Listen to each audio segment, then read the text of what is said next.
অনেকে দাবি তুলছেন যে আদেশ দেবে প্রধান উপদেষ্টা। প্রধান উপদেষ্টা আদেশ দেবেন কোন ক্ষমতা বলে? সরকারই তো আদেশ দেয়, কিন্তু সরকার আদেশ দেয় এবং সেটা রাষ্ট্রপতির নামে যায়। এটা তো যে কোনো রাষ্ট্রের নিয়ম। রাষ্ট্রপতি হচ্ছে রাষ্ট্রের প্রতীক, তার নামে যাবে। ব্রিটেনে কিছু হলে রানীর নামে যাবে। এখন আপনি সরকার একটা অর্ডিন্যান্স জারি করতে পারে, সেটা যে নামে দিক, আদেশ নামে দিল কার্যত মর্মবস্তু সেটা অর্ডিন্যান্স, কারণ এখন পার্লামেন্ট নাই।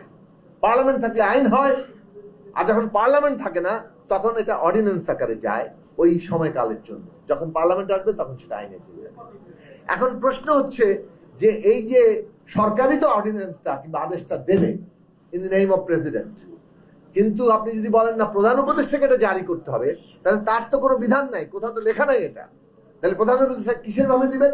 জুলাই অভ্যুত্থানের শক্তি বলে। তাহলে জুলাই অভ্যুত্থানের শক্তি বলে প্রধান উপদেষ্টা যদি দেন, তার মানে তিনি নিজেকে রাষ্ট্রের প্রধান হিসেবে ঘোষণা করছেন এবং কার্যতই আবারও সংবিধানকে আপনি স্থগিত করছেন।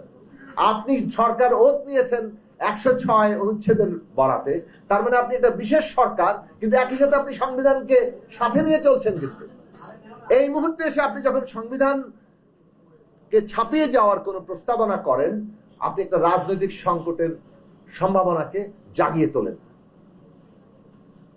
কারণ আমরা যদি ঐকমত্য ছাড়া কেউ কারো সিদ্ধান্ত চাপিয়ে দিতে চাই, তাহলে সেটা কোনোভাবে কাজ করবে না। এটা আমাদের সকলের উপলব্ধি করা দরকার। আমরা সংবিধান সংস্কার পরিষদের দাবি করেছি এবং সংবিধান সংস্কার পরিষদের প্রস্তাব করা হয়েছে, কিন্তু এটা যদি ঐকমত্য না হয়, এটা তো আমরা চাপিয়ে দিতে পারি না।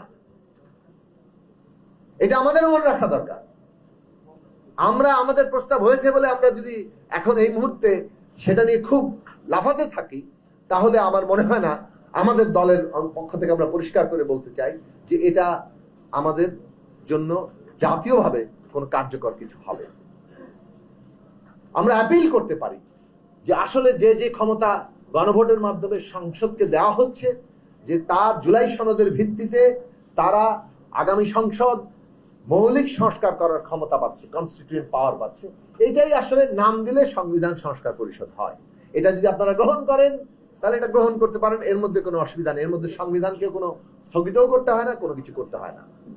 কিন্তু আপনি যখন বলেন যে গণভোটে নোট অফ ডিসেন্ট মীমাংসা হয়ে যাবে, প্রধান উপদেষ্টার আদেশ দেবেন, তাহলে সেক্ষেত্রে সংবিধানের প্রশ্নগুলো নিয়ে একটা ঝুঁকিপূর্ণ জায়গায় আমরা যাই এবং এক্ষেত্রে ঐকমত্য নাই। এবং ঐকমত্য না থাকলে আমরা এই গণতান্ত্রিক ট্রানজিশনে বড় ধরনের জাতীয় সংকটে পড়ব এবং সেটা আমাদের জাতীয় নিরাপত্তাগত জায়গা তৈরি করবে।